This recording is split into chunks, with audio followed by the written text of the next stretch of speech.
Buenas tardes. Vamos a dar inicio a la cuarta conferencia de este año académico y para ello contamos hoy con Fray José Rafael Reyes González, fraile dominico, nacido en Córdoba en el año 1981. Actualmente es profesor de exégesis del Nuevo Testamento en la Facultad de Teología de la Universidad Católica de Valencia y también en la Academia de Lenguas de la misma universidad.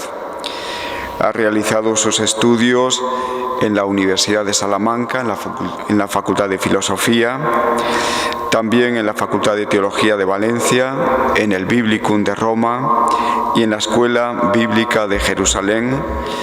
Su actividad pastoral es muy variada, ha sido párroco en diversos lugares, también en Cuba, en La Habana y en la parroquia de San Jacinto del barrio Triana de Sevilla.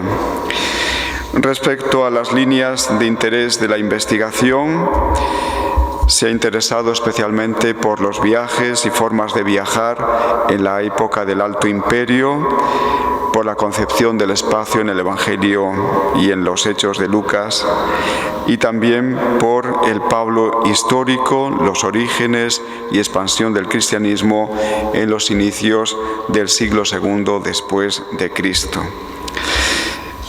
Respecto a las líneas de divulgación, hay que señalar la aportación de la Orden de Predicadores a los estudios bíblicos.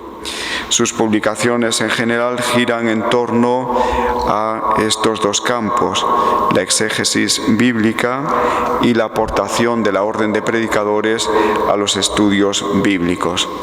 Hoy, como tienen en la pantalla, nos va a hablar expresamente de las reformas sociales en la Biblia, tomando el ejemplo de la reforma del rey Josías en el siglo VII antes de Cristo. Pues, José Rafael, te escuchamos con gusto. Muy buenas noches. Agradezco... Ay, que le he dado el botón. Agradezco profundamente a Manuel Ángel y a la Facultad de Teología San Esteban de Salamanca la invitación a disertar esta conferencia. Agradezco también a los organizadores, la presencia de los frailes, pero sobre todo agradezco su presencia y su atención en esta fría noche salmantina, en los días previos de Navidad. O sea, tienen mucho mérito que hayan venido ustedes hoy aquí a escuchar esto de las reformas sociales en la Biblia. Cuando Fray Ricardo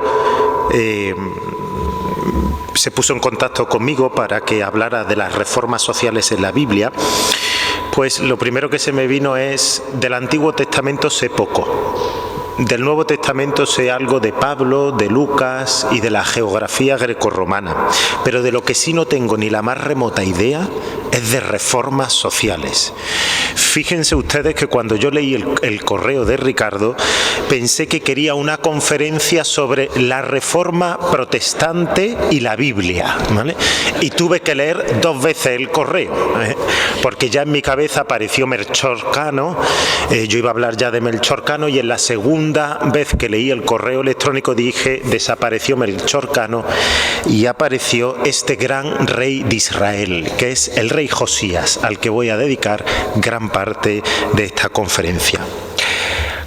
¿Cómo voy a estructurar la presentación? Pues tras esta pequeña introducción voy a hacer una aclaración bíblica y luego haré una definición de reforma social.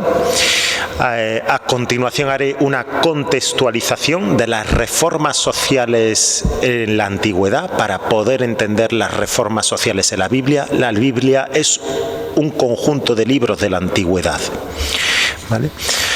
Vamos a ver cómo eran esas reformas sociales, porque Israel no iba a ser menos que el resto de los pueblos de alrededor. También tenía que tener sus reformas sociales, ¿no? Veremos algunas de ellas en la Biblia, las mencionaré, en concreto 2, y me dedicaré especialmente a la reforma del rey Josías. Por último, lanzaré simplemente cosas muy generales, haré una mirada al Nuevo Testamento sobre qué pistas o intuiciones o inspiraciones nos pueden dar sobre las reformas sociales. Pues sin más, procedamos. Paciencia, que espero que no se le haga muy largo.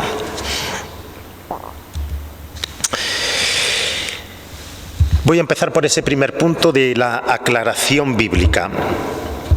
Hay una especie de ley general en el judaísmo y en el cristianismo. ¿Cuál es esta ley general? Que para reformarse o para convertirse hay que volver la mirada a las palabras de la Escritura. Y en concreto los cristianos volvemos la mirada a la palabra y al actuar de Jesús de Nazaret en busca de criterios normativos para nuestra vida en sociedad. Sin embargo, siento decirles que pronto surge la decepción, porque es inútil buscar en el Nuevo Testamento, por ejemplo, que nos dé una respuesta o un juicio sobre el sistema capitalista, sobre la democracia, sobre la posverdad o sobre las reformas sociales que necesitan ser emprendidas en nuestra España.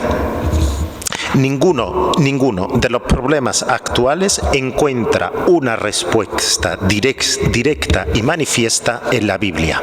Ahora bien, son nuestros problemas y no podemos resignarnos ante, como no dice nada la Biblia, pues no miro la Biblia, porque eso sería tanto como reconocer que la Biblia no sirve para iluminar la vida de los hombres y mujeres de la España del siglo XXI. Debemos, por tanto, lograr de alguna forma que la Escritura responda en cierta manera a los problemas de hoy y que sin lugar a dudas, desde luego, los escritores en el momento de la redacción no se planteaban. Y saben ustedes, esto es lo que se llama la tarea de la hermenéutica. Ustedes habrán escuchado a este señor, a este filósofo que se llama Heidegger.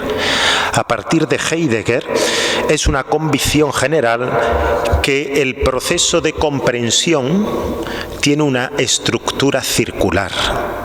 El famoso círculo hermenéutico o conversación hermenéutica de Gadamer. Me explico, para que me entiendan ustedes.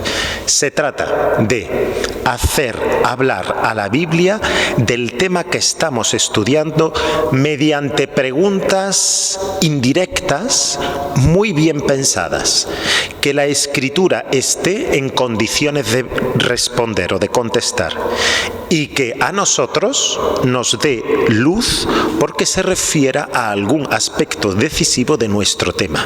¿Vale? Entonces, hacerle preguntas indirectas a la Biblia, porque si le hacemos la pregunta directa de la reforma social, fracaso y decepción. Tenemos que hacerle preguntas indirectas y poco a poco la Biblia nos va a ir dando respuestas. Atención, si la pregunta que hemos dirigido a la Biblia no es de recibo para ella, tengan ustedes en cuenta que va a permanecer muda, no va a decir absolutamente nada. Y tendremos que buscar una nueva pregunta. Cuando acertamos con la pregunta apropiada, es probable que la respuesta que nos dé la Biblia nos abra horizontes nuevos. Y de esta forma surgirán nuevas preguntas. Y esto es lo que se llama así el círculo hermenéutico. Una pregunta, otra interminable. Utilizando este método, comprobaremos que verdaderamente es la Escritura quien nos va dando las respuestas que buscamos. Pero también comprobaremos que dichas respuestas superan a lo que literalmente puede leerse en ella.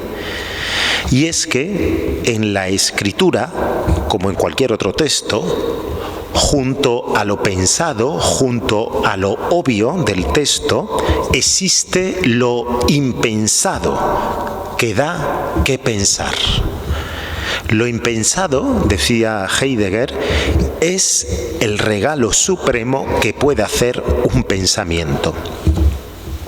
El tema de las conversaciones de este año está dedicado a las reformas necesarias para una sociedad en cambio. Si no he entendido mal, lo que se me pide es que ofrezca una serie de preguntas que podamos hacerle a los textos bíblicos para que no permanezcan mudos y puedan decirnos algo sobre la necesidad de reformas en nuestra sociedad.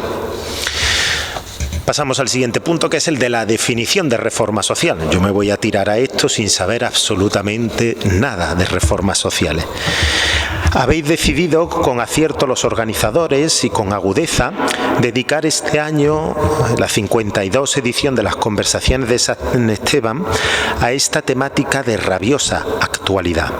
Las reformas necesarias para una sociedad en cambio, como es la española. Vivimos ciertamente en una sociedad de cambios, o en un cambio de sociedad, parafraseando al Papa Francisco. A veces me pregunto si verdaderamente muchos de los cambios que vemos serán profundos. No lo sé si serán verdaderamente profundos, pero lo que no cabe la duda es que son rápidos. Eso no nos cabe la duda a todos. Se suceden los cambios sin que sepamos ni el nombre, a veces, de lo que ha pasado. IA. Hasta que no sabemos qué IA significa inteligencia artificial, no tenemos en cuenta, no sabemos ni lo que es, y sin embargo está muy presente en nuestra vida cotidiana. Hoy, los cambios y reformas sociales vienen justificados por las instancias pertinentes como progresos y avances sociales. Para que verdaderamente esto sea así, para que verdaderamente sean progresos y avances sociales los cambios y las reformas sociales, estas reformas tienen que ser asumidos e integrados humanamente. Si no, no son reformas sociales. No lo sé si es así porque no soy sociólogo, pero me parece que a la hora de intentar encerrar en una definición lo que es una reforma social, hay que tener en cuenta dos matices que deben aparecer reflejados en la definición de reforma social. El primer matiz, la progresividad. Si atendemos a su significado más filológico, reformar significa reformar, es decir, volver a dar forma a una cuestión. Dicho con otras palabras, someter algo a cambios paulatinos o moderados que vayan en beneficio de este algo o en su mejora o en su adecuación respecto a las nuevas condiciones contextuales. Hay que diferenciar este tipo de cambios progresivos y paulatinos, en mi opinión, con respecto a los cambios que son violentos y repentinos. Esos son más bien revoluciones. Una cosa son transformaciones y cambios sociales y otras son revoluciones. Los cambios sociales son progresivos, los otros son repentinos y violentos. Y la segunda característica es la transversalidad social. A menudo utilizamos el sinónimo transformación. A veces son intercambiables, el de reforma y transformación. Pero al utilizar la expresión reforma social, estamos queriendo implicar no solo a las personas o a la sociedad en su abstracto concepto, sino también a las instituciones y a los agentes sociales. Cuando hablamos de reformas sociales también nos referimos a esto.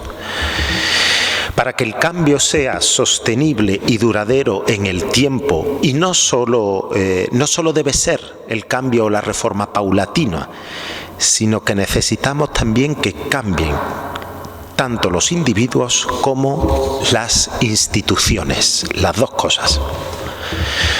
Muy bien, habiendo hecho esta aclaración bíblica y habiéndonos aproximado al concepto de reforma social, estas cosas, he puesto estas dos características, yo creo que es el momento de dar un paso hacia atrás e ir hacia la antigüedad, e ir hacia los tiempos bíblicos.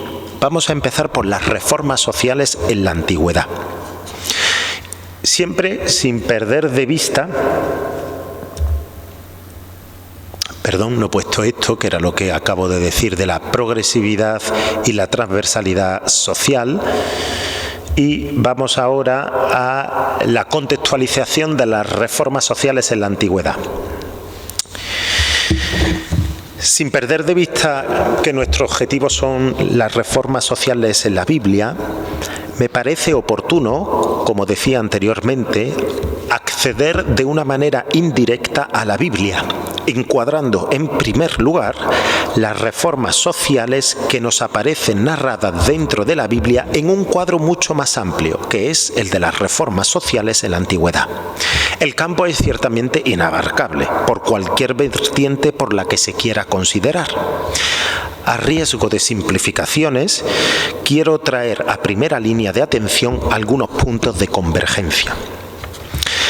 Hay un axioma en la antigüedad de un gran calado, y es el primero que tienen ustedes ahí. Las reformas sociales y políticas en la antigüedad son siempre reformas religiosas. Siempre, puesto que el anthropos, el hombre antiguo, es un hombre de religión, se concibe con los dioses. La mejor forma de demostrar esta afirmación es mostrando un ejemplo. Voy a poner un ejemplo muy conocido y muy estudiado, y son las reformas sociales que llevó el mayor de los emperadores de Roma, el emperador Augusto, Octaviano. No sé si saben ustedes que, bueno, si lo saben, en la República Romana, en el tiempo de la República, había dos cónsules, el cónsul de Oriente y el cónsul de Occidente. Bueno, tras la batalla de Actium en el año 31, Augusto, que era el cónsul de Occidente, del Imperio de Occidente, de nuestra parte, venció a Marco Antonio, el cónsul de Oriente, que saben ustedes la historia, el affair que tenía con Cleopatra, la reina de Egipto, ¿vale? Bien, pues Augusto se hace con todo el poder y comienza esta nueva etapa histórica, que es, se deja de ser la república para pasar al imperio. De ahí que Augusto se convierte en el gran reformador de Roma, sustituyendo la república por un nuevo sistema político, el imperio, o como él se autoproclamó, restaurador de la república. Augusto no solo hizo una reforma institucional o política de Roma, sino una reforma, y fíjense ustedes qué fuerte es esto, Augusto hizo una reforma de la persona en su dimensión moral y religiosa. Augusto era verdaderamente una persona que creía en los valores ancestrales, como por ejemplo la monogamia, la castidad y la virtud o la piedad. Motivo por el cual introdujo una serie de reformas morales y políticas con el fin de mejorar la sociedad romana y formular un nuevo gobierno y estilo de vida romana. Empezó no solamente una forma de gobierno, sino una nueva forma de ser romano. La base de cada una de estas reformas no era otra que la de resucitar la religión romana tradicional en el nuevo imperio, en el nuevo orden político. El problema con el que se encontró Augusto, como todos los emperadores de la antigüedad o como todos los reyes, es que cuando querían aplicar sus reformas sociales e imponer sus ideas, había que justificarlo de alguna manera, ante el Senado, ante el pueblo, ante los comitia, ante todo, había que justificarlo. ¿Cómo justificar? O dar legitimidad a esas reformas sociales, políticas y religiosas que un mandatario quería llevar a cabo. Pues fíjense ustedes, es un patrón en toda la antigüedad, en todos los imperios, en todos los pueblos. Y la forma de legitimar las reformas sociales era con el motivo del descubrimiento de un libro. Se descubría un libro en el que estaban escritas las reformas. Esto es muy común en la antigüedad y en la literatura antigua y tienen esta función clara de legitimar la ideología, de ser propaganda, de poner los fundamentos de estas reformas. Pongo ejemplos. No solamente de Augusto, pongo ejemplo, un texto, esto lo pueden encontrar en distintos sitios, en concreto este del texto hitita lo he encontrado en un texto hitita del siglo nada más y nada menos 14 antes de Cristo, en el que un sacerdote de Mursili, una ciudad, explica en una plegaria, en una oración, que ha encontrado 2 tablillas que le han permitido entender los motivos de una epidemia que golpea el país hitita. Una de estas tablillas dice las reformas que hay que llevar a cabo, que tienen que llevarse a cabo en Mursili para acabar con la epidemia. Otro ejemplo, Eusebio de Cesarea, un padre de la Iglesia, cita la obra de un tal Filón de Biblios del siglo I o II después de Cristo.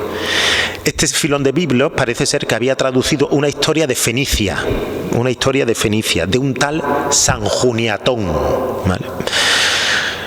Este habría basado en unas tablillas muy antiguas, las Taut, escondidas en antaño por unos sacerdotes y que él habría descubierto para llevar a cabo esas reformas. Estos son fenicios. Otro ejemplo, egipcios. También encontramos la misma historia, el libro de los muertos. En el libro de los muertos dice que se fue hallado en el templo de Socaris y que este libro se remonta a los orígenes del mismo Egipto. Y quizás el ejemplo más esclarecedor para nuestro caso, el de unas tablillas depositadas en los fundamentos de los santuarios mesopotámicos que fueron descubiertas en la restauración de estos templos, ¿no? Y estas tablillas contienen una serie de leyes y de normas que Nabónides, que es el rey que las encontró, debe llevar a cabo en el imperio neobabilónico. Ya verán ustedes que esto es muy parecido a otra cosa que vamos a encontrar en el rey Josías. Israel no iba a ser menos ni que los mesopotámicos, ni que los hititas, ni que los fenicios. Ellos también iban a tener su descubrimiento de su libro. He puesto algunos ejemplos esclarecedores para defender las anteriores proposiciones, que toda reforma social y política en la antigüedad es una reforma religiosa que viene justificada por el descubrimiento de un libro. Es verdad que la Biblia no es un libro de reformas sociales, sino, como bien sabemos, un libro en el que se nos narra la historia de un pueblo, en concreto el pueblo de la promesa, Israel, y del cumplimiento, nosotros los cristianos, desde el enclave hermenéutico de la fe. Esta historia está hecha de figuras señeras que han llevado a este pueblo a su más alta gloria, algunos de ellos por reformas sociales. En el relato bíblico,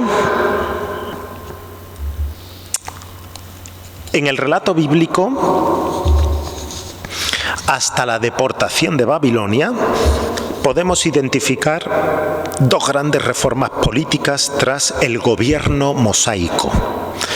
La primera de ellas, el sistema de jueces, como reforma del sistema de caudillos. El sistema de caudillos es el sistema que tuvieron Moisés y Josué, que fueron caudillos que llevaron y guiaron al pueblo.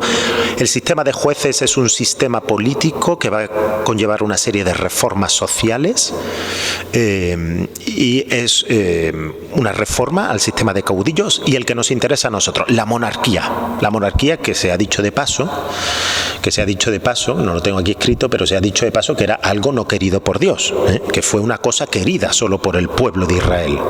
¿A qué queréis un rey? Tomad un rey, le dijo Dios, pero no era una cosa tanto querida por el rey. No quiero decir que sea republicano, simplemente estoy diciéndolo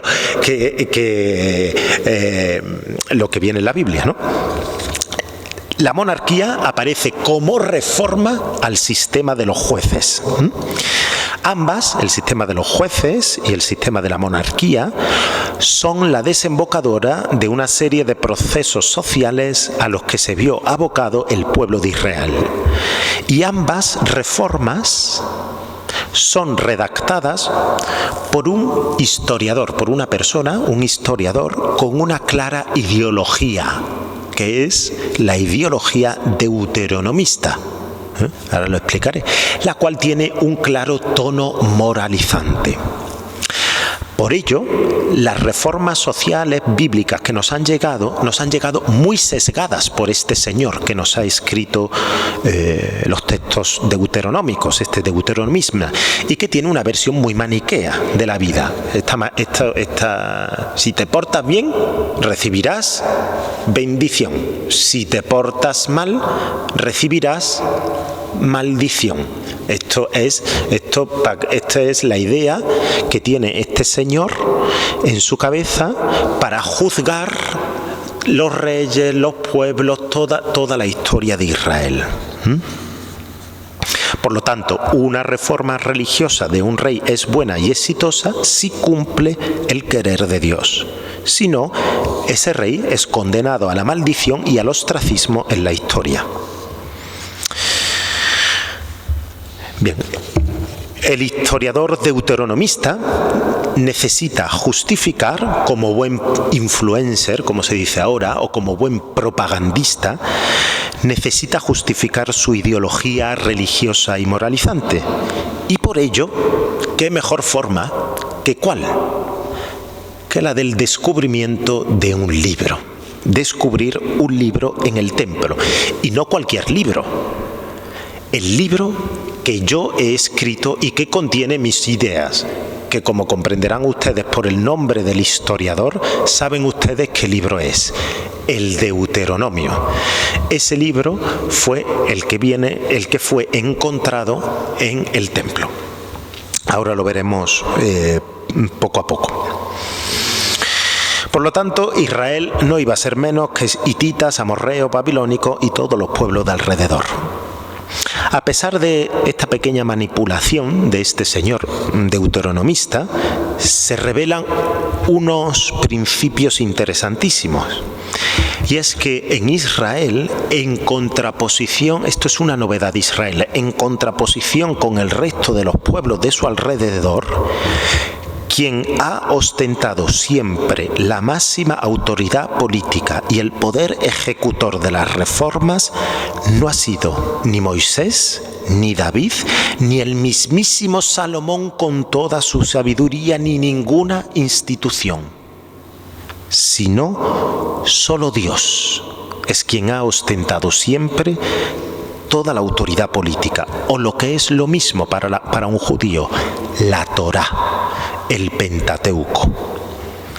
El movimiento profético no es otra cosa que la punta de lanza de Dios o de la Torá para llevar a cabo también estas reformas sociales. Por decirlo de alguna manera, los profetas son la conciencia de la Torá.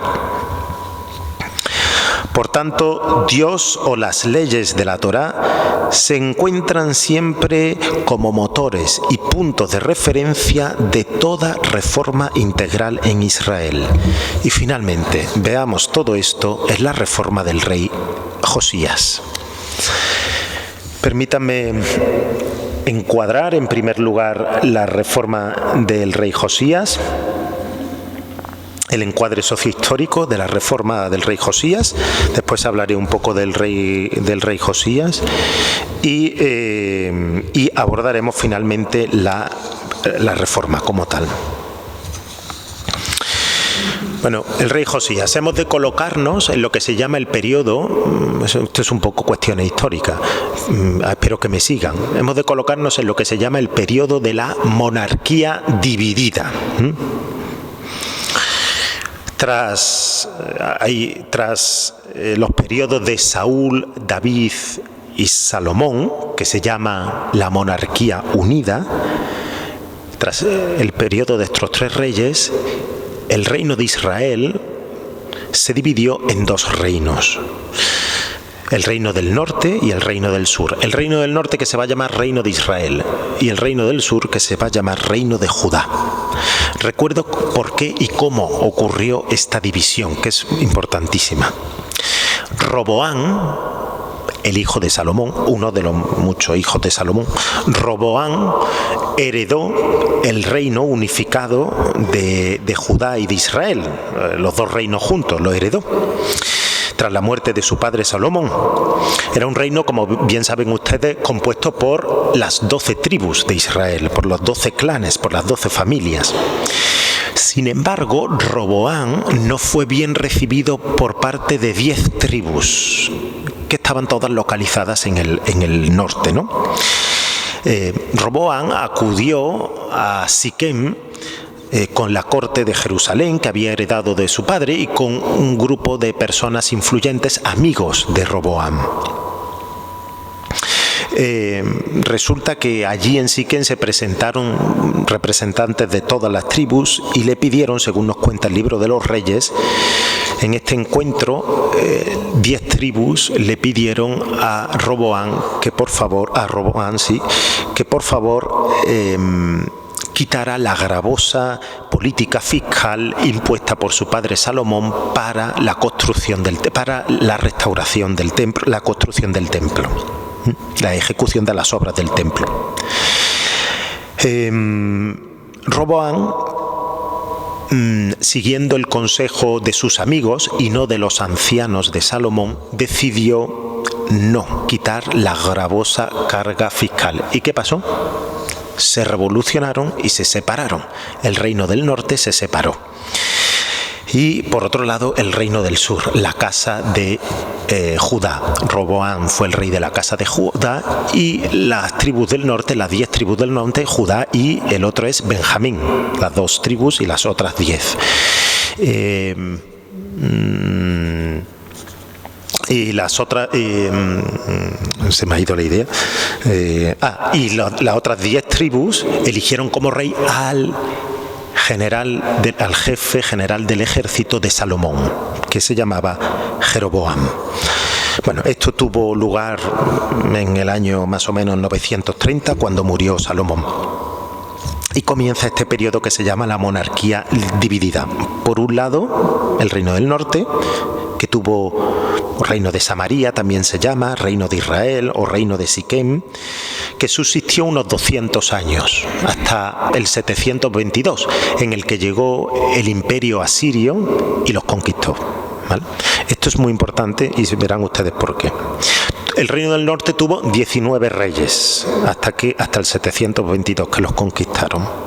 El reino del sur tuvo una historia más larga, duró 400 años, pero también tuvo 19 reyes, Este reino desapareció en el 586 y le sonará, cayó en manos de los babilónicos y se fueron al destierro. Conocerán esta historia, el destierro de Babilonia. Aquí comienza. Digo que es un tema muy importante, este de la conquista, y verán ustedes por qué. Josías es el rey 16, y accedió al trono tras la muerte de su padre Amón, y accedió con 8 años. 8 años gobernaba un reino. Con 8 años ascendió al trono y su reinado abarcó 31 años. Y viene recordado en los dos textos, en Segunda de Reyes 22-24 y Segunda Crónicas 34-35. Josías en la Biblia siempre es recordado por ser el que llevó a cabo una de las grandes reformas sociales y religiosas en Israel. ¿Y por qué decía esto del reino del norte? Como consecuencia de la anexión del reino del norte, cuando Asiria conquista el reino del norte, ¿qué pasó con los judíos del reino del norte? ¿Qué pasó con ellos? Bueno, pues unos cuantos se fueron a a Babilonia, es decir, donde están el Tigris y el Éufrates.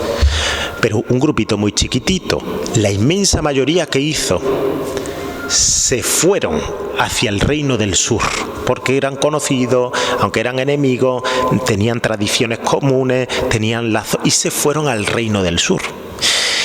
Y allí se refugiaron en sus reinos hermanos. Cada uno, si bien tenían el mismo sustrato identitario, había desarrollado distintas formas y tradiciones religiosas y culturales, y todas se mezclaron y se integraron. Todas se mezclaron y se integraron, especialmente las tradiciones religiosas y sociales. Y me parece este tema muy ilustrador para nuestra situación actual, ¿no? Y establecer un pequeño paralelismo, hacer una pequeña parada aquí, salvando todas las diferencias entre la situación social contemporánea en España con respecto a la inmigración y las distintas visiones a este propósito. Ante una situación de mezcla de tradiciones culturales y religiosas que existe en nuestro país hoy, como en el Reino del Sur de Judá, se produce siempre un cambio en la sociedad que acoge. El Reino de Judá cambió y nuestro país cambia. Basta subir al metro en Madrid o al autobús en Madrid y darse cuenta que el clásico estereotipo español ya no es como hace 15 o 20 años. Cada partido en nuestro arco parlamentario tiene una visión distinta sobre las cuestiones de inmigración y su regulación. El discurso fácil es que vienen a quitarnos el trabajo. Otros a vivir de ayudas sociales sin trabajar, lo que se dice en mi tierra, mantenido. Otros perciben la inmigración desde una vertiente temerosa de disolución y desaparición de la identidad española, puesto que no viven como nosotros, no son como nosotros, como los de aquí. La mezcla, volvemos a Judá, la mezcla de unos, cada uno que saque las conclusiones, hago paralelismo, la mezcla de unos con otros no parece que fuera problemática en Judá a nivel social, leyendo el texto bíblico y consultando la documentación tal y como la tenemos. Sin embargo, Josías proyectó y llevó a cabo una de las reformas sociales en la historia de Israel que tendrá una gran consecuencia teológica. Lo social influye muy fuertemente sobre lo teológico, y es que Israel dejó de ser enoteísta y pasó a ser monoteísta. ¿Esto qué quiere decir? No sé si sabrán ustedes qué significan estas palabrotas que acabo de decir, enoteísta y monoteísta. Enoteísta, la ideología enoteísta es la que dice que yo creo en un Dios, pero acepto la existencia y la posibilidad de otros dioses, ¿vale? El enoteísmo. Eso es distinto del politeísmo. El politeísmo era lo que tenían los romanos. Creían en Mitra, creían en Júpiter, creían en todo el panteón romano. Eso es politeísmo. Enoteísmo es, yo creo en un dios, pero bueno, hay otros dioses también, ¿no? El monoteísmo no cree eso. El monoteísmo cree, los monoteístas creemos que hay un único y un solo Dios. El resto son ficticios, no reales. Pónganle el adjetivo que quieran. Bueno, el causante de esta situación social, teológica, política y religiosa, ténganlo ustedes, es este famoso rey que estamos viendo aquí, que se llama Josías. Yo no sé si vivimos en una época monoteísta o enoteísta, pero el causante de este cambio es Josías. ¿Y en qué consistió la reforma y cómo la llevó a cabo? Hoy las reformas sociales en los países democráticos como el nuestro normalmente surgen paulatinamente y a partir de la observación y la identificación de fallas o huecos sociales a propósito de una necesidad. Por ejemplo, un ejemplo muy sencillo siempre en el debate parlamentario actual es el ejemplo de la prostitución. ¿Tenemos que regularla o no? Digo la prostitución porque sale también en el relato de Josías, que la reguló. Josías reguló la prostitución en el relato. Sin embargo, en la antigüedad, quien se encuentra en el origen, en la Biblia, quien se encuentra en el origen de las reformas sociales, en la antigüedad en general, es un Dios, o mejor dicho, la utilización de ese Dios por parte de la clase gobernante para llevar a cabo, como norma general, un abuso de poder, muchas veces simplemente para engrandecerse. No estoy diciendo que sea el caso de Josías, pero estoy diciendo que habitualmente este es el caso en la antigüedad. Y como decíamos antes, esto lo hacen por medio del descubrimiento de un libro o casualidad que lo que dice el libro es lo que coincide con lo que quiere el rey. La reforma del rey Josías comienza precisamente por el descubrimiento de un libro durante los trabajos de restauración del templo de una ciudad, no de cualquier ciudad, sino de Jerusalén. Las obras de restauración del templo son dirigidas por un sacerdote que se llama Gilquías. Podemos intuir que las obras parecen ralentizarse por una cuestión económica, parece que no dice el texto, pero parece intuirse en el texto. Por lo que Josías toma una decisión. La decisión de que se utilicen los recursos económicos del templo para comprar materiales, madera y piedra en concreto, dice el texto, y para pagar a los trabajadores, a los albañiles, a los carpinteros, a los capataces, a los constructores que restauran el templo. Es decir, lo religioso está destinado a lo social. Y además dice Josías, que no se les pida cuentas, que se les pague y que se les dé el dinero y que no se les pida cuentas. Josías dice fiarse de la honestidad de los trabajadores. El sumo sacerdote, Gilquías, acoge la orden del rey, pero le envía un mensaje y le dice: he hallado, durante los trabajos de restauración del templo, un rollo, el rollo de la enseñanza. Safán, que era el jefe de la casa real, lee el libro, se va con el rollo al rey. Safán le lee el libro al rey. Y al oírlo, el rey Josías se rasga las vestiduras por escuchar el contenido de lo que decía el libro. Y lo que decía el libro era el contenido del libro del Deuteronomio. Y el rey se rasga las vestiduras porque una cosa es lo que dice el libro del Deuteronomio y otra cosa es la forma en la que estaban viviendo. Hay una toma de conciencia por parte del rey del desajuste social, tomando como referencia el libro del Deuteronomio. Josías, a pesar de todo, de rasgarse las vestiduras y de haber escuchado, decide formar una comisión. Ya antes que los dominicos. Josías hace una comisión para asegurarse de que aquel libro es el libro del Deuteronomio y que había permanecido durante mucho tiempo perdido, razón por la cual la ignorancia se había estipulado esta forma de vida. La comisión está formada por Gilquías, el sumo sacerdote, el hijo del sumo sacerdote, Safán, Acbor, el hijo de Miqueas, y Asayas, el presidente del gobierno, el primer ministro, el ministro del rey. El rey envía esta comisión, ¿a dónde?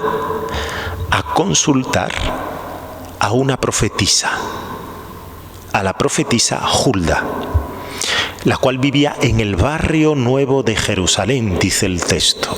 ¿Qué es ese barrio nuevo de Jerusalén? El barrio nuevo es el barrio donde se habían asentado los que habían venido del norte.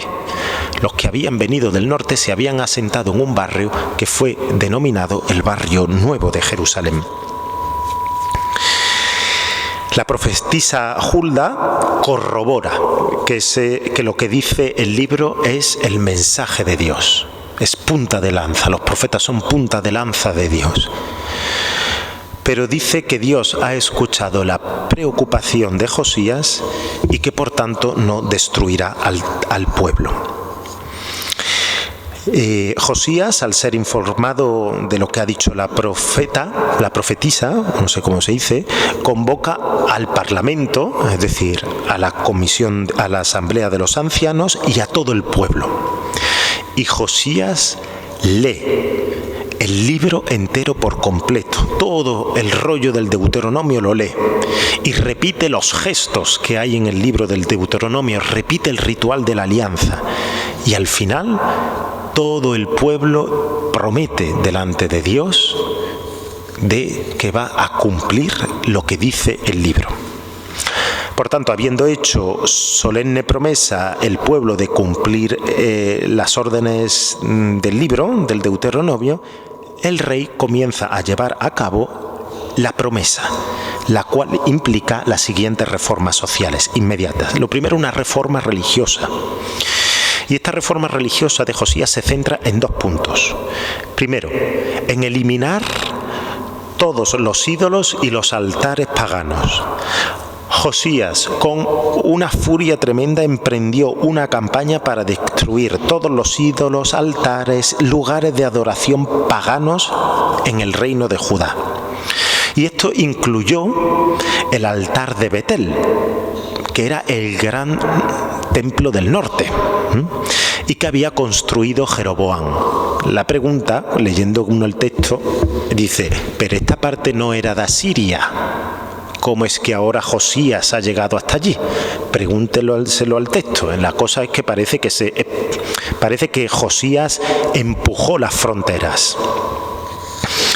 Y la segunda reforma religiosa es la prohibición de las prácticas paganas, ¿no? Se promulgó leyes y decretos para prohibir la adoración a los dioses paganos y las prácticas asociadas a la idolatría. Hizo también una reforma social, que pueden leer en el libro. Hizo una redistribución de las riquezas. Josías implementó medidas para redistribuir la riqueza entre la población. Es posible que esto haya incluido la restitución de propiedades o bienes mal adquiridos a sus legítimos propietarios. Un ejemplo lo tenemos, por ejemplo, en el canto de la viña de Isaías. Y también tomó medidas para la protección de los pobres y los necesitados. Se tomaron medidas para estos menos afortunados. Es posible que se hayan establecido algunas políticas para garantizar esta justicia social. Entre ellas se encontró la expulsión de las prostitutas del templo. En el templo de Israel estaba lo que existía la prostitución sagrada. La prostitución sagrada, muy famosa, detrás del altar del templo.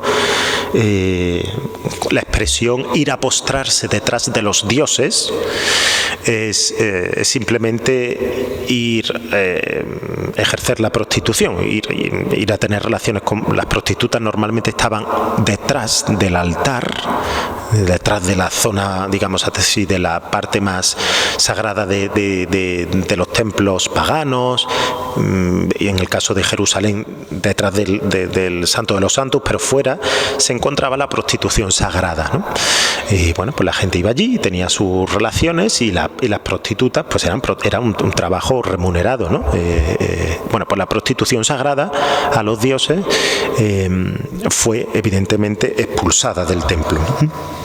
La reforma educativa, porque Josías enseña esta ley. Hay una reforma educativa porque enseña esta ley a todo el pueblo. El pueblo debe aprender la ley, debe conocer la ley. Se establecieron programas de alguna manera educativos para enseñar la ley al pueblo de Dios, porque había que cumplir la ley y los mandamientos. Y por último hizo una reforma del culto, restauró las festividades de Israel y la observancia correcta de estas festividades y rituales religiosos de acuerdo a las prescripciones de la ley. Estas reformas, lideradas por Josías, buscaban revitalizar la fe en el Dios de Israel, promover la justicia social y corregir las prácticas sociales que se apartaban de los principios establecidos en la ley.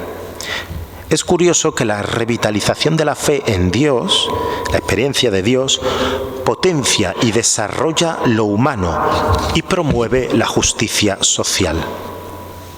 La reforma de Josías busca una mejora de la sociedad para que se adapte a la ley divina en este caso.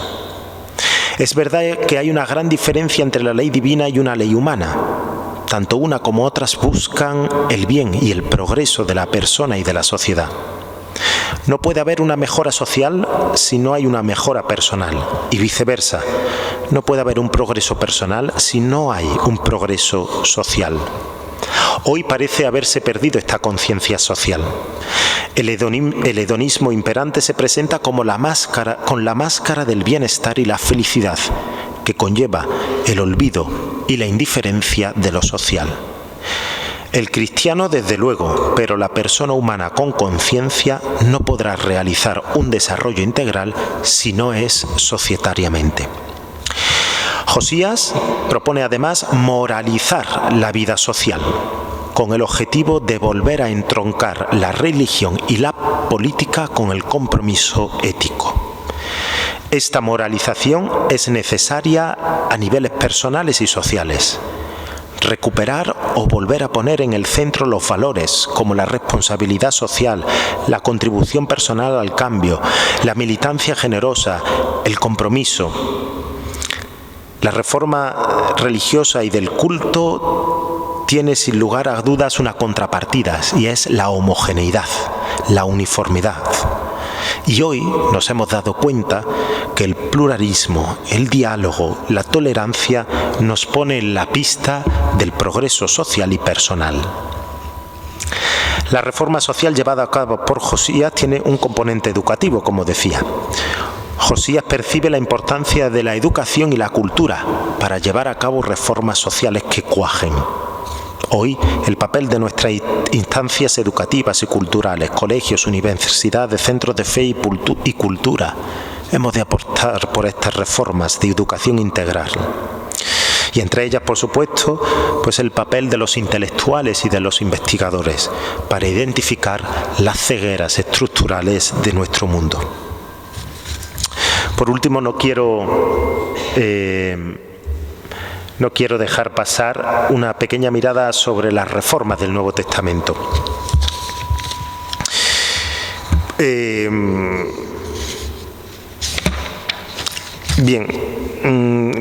Por último, quisiera dar unas pinceladas sobre la mirada a las reformas sociales que propone el Nuevo Testamento. Como bien decía al inicio, no hay respuestas directas. Ojalá Pablo nos hubiese ofrecido un discurso o una carta con las reformas sociales para nuestro tiempo.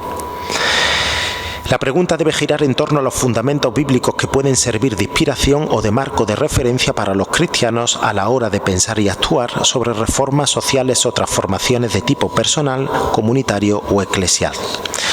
La primera gran categoría propuesta por el Nuevo Testamento y con un alto contenido social, inspiradora de grandes reformas sociales, como bien saben ustedes, es la categoría de Reino de Dios. El Nuevo Testamento propone una ciudad de Dios, en palabras de San Agustín. Es la promesa de Jesús, el reino de Dios. Es la esperanza de los cristianos, es el sueño de la humanidad, una sociedad justa y plenamente humana. Vista desde esta perspectiva que propongo, el reino fue la contrapartida social frente al Imperio Romano en el Nuevo Testamento, y es la contrapartida a muchas de las dinámicas actuales de nuestro mundo. El reino de Dios se trata de una visión integradora para poder transformar la sociedad y las personas.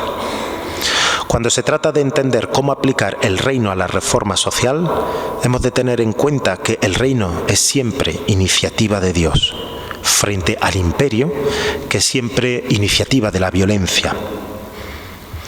Somos llamados al reino por el rey cuyo gobierno y paz no tendrán fin. Un segundo principio así es que frente a una imposición inmediata de un nuevo orden social, que quieren haber cambios sociales rápidos e inmediatos, el Nuevo Testamento propone la conocida categoría del ahora pero todavía no, ilustrado por el ejemplo clásico de la parábola de Jesús del trigo y la cizaña. En ella, el bien y el mal, el trigo y la cizaña, crecen juntos hasta el final, lo que significa que tanto el bien como el mal aumentarán. Dios, sin embargo, está presente en nuestro mundo entre el bien y el mal, pero todavía no hemos visto la plenitud de su reino. Está presente, pero todavía no hemos visto la plenitud. En tercer lugar, el reino de Dios, esta categoría fundamental para ver las reformas sociales, invierte nuestras normas culturales porque da, como bien sabemos, la prioridad a los pequeños, a los últimos, da la atención a los pequeños, a los últimos, a los perdidos, como las personas más importantes a los ojos de Dios.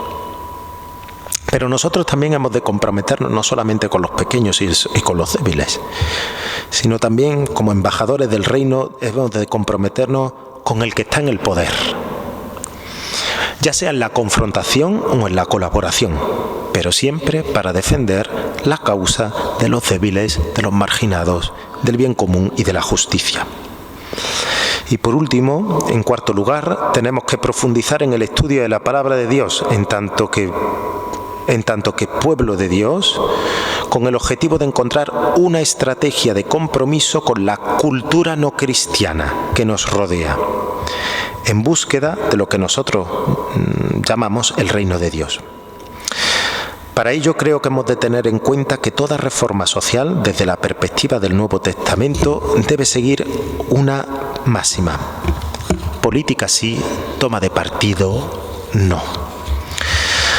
Por último, solo quiero concluir sacando a la luz la idea principal de esta conferencia. En la Biblia, Dios y el reino se encuentran como manantiales de inspiración Dios y el reino se encuentran como manantiales de inspiración desde los que brotan las reformas sociales. La prudente expresión "no hay que mezclar religión con política" no es propio de la Biblia ni de la antigüedad. Hoy creo importante actualizar esta mirada religiosa de la Biblia sobre las reformas sociales a nuestro contexto. Ciertamente hoy lo oportuno es la distancia crítica de la fe hacia cualquier opción o sistema político. Pero también hoy es oportuno una necesaria mediación política para la realización del reino de Dios. Es necesaria la mediación política para la realización del reino de Dios. Las reformas sociales, desde una perspectiva bíblica, tienen que evitar la privatización de la opción partidaria en la comunidad creyente, de que haya una única opción política en la comunidad creyente. El rechazo a la toma de partido, a no ser que sea la causa del Evangelio. También hemos de evitar esa demonización del poder, siempre y cuando sea entendido, o sea, siempre y cuando el poder sea entendido como servicio a la sociedad y al bien común.